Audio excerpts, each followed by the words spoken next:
The world is made up of many different countries, cultures, and peoples. Yet despite all these differences, they all have one important thing in common. All human beings are born free and equal in dignity and rights.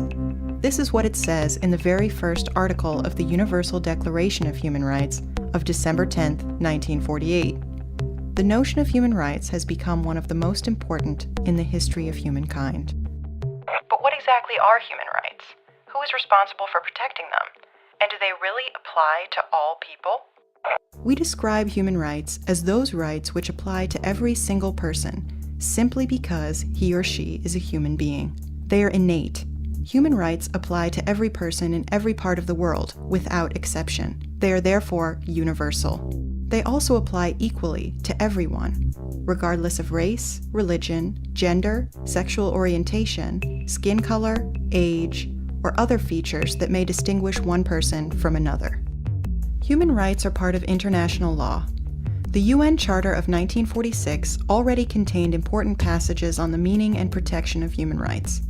The first proper international agreement was the UN Universal Declaration of Human Rights in 1948. In 1966, the UN adopted two more international covenants, one on civil and political rights, and the other on economic, social, and cultural rights. These declarations are collectively known as the International Bill of Human Rights and are the most important legal basis for human rights. In addition, there is a series of UN conventions. For example, the Geneva Convention relating to the status of refugees, the Convention on the Rights of the Child, the Convention Against Torture, or the UN Convention on the Rights of Persons with Disabilities. But what are the specific human rights anchored in these conventions? Human rights are often divided into three generations or dimensions. The first dimension, the classic political and civil liberty rights.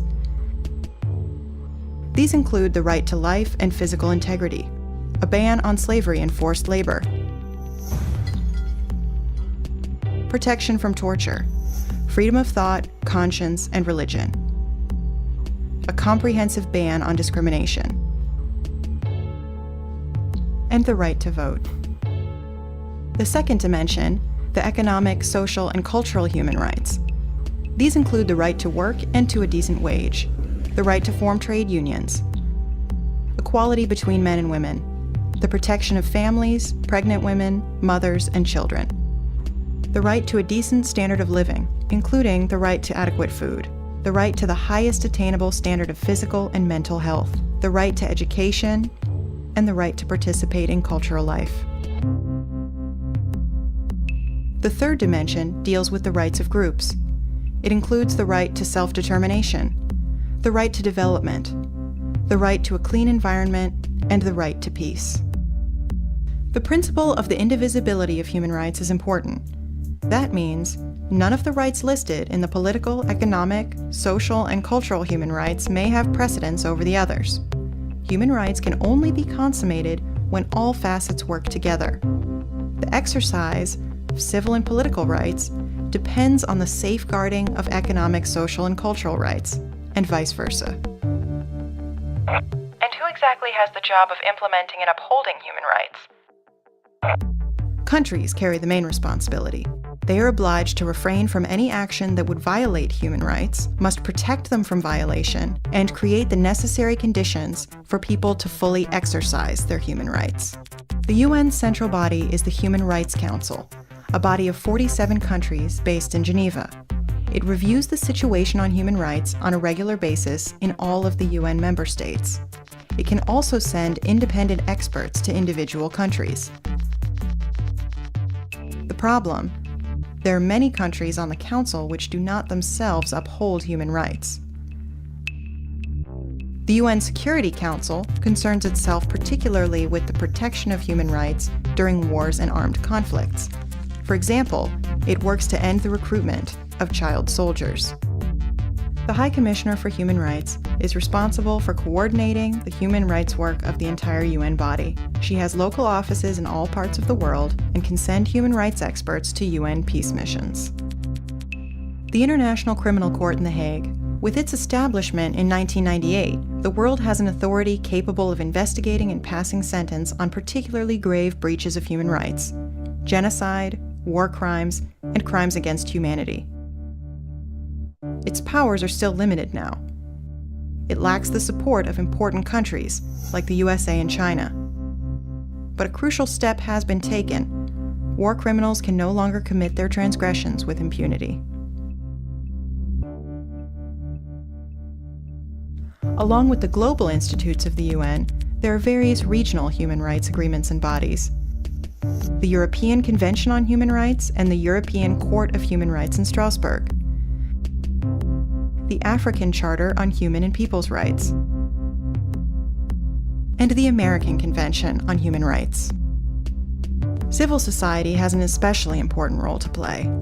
Non-governmental organizations such as Amnesty International and Human Rights Watch monitor the observance of human rights in places all over the world. They draw attention to abuses and exert pressure on governments through public campaigns. They also play an important role in the ongoing development of the legal basis for human rights. The creation of independent national institutes for human rights, which have an indispensable role as watchdogs, is also important. Are there any controversial aspects about human rights? Yes, there are two main points of contention. Issue number 1, the universal nature of human rights. The argument? The notion of human rights originates in the West and cannot simply be transferred to other cultures. It is true, the development and spread of the notion of human rights carry the marks of cultural developments and traditions. But it is also true that no human being wants to be tortured or discriminated against because of her religion or skin color. Every human being wants to be able to speak his opinion without fear of persecution.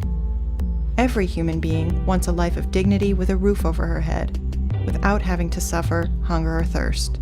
All these ideas are included in the notion of the universality of human rights. It is important to note that it is frequently countries or groups which are themselves responsible for human rights violations that call this universality into question. Issue number 2. Western countries are accused of using human rights as a pretext for military intervention in other countries and of committing human rights abuses themselves.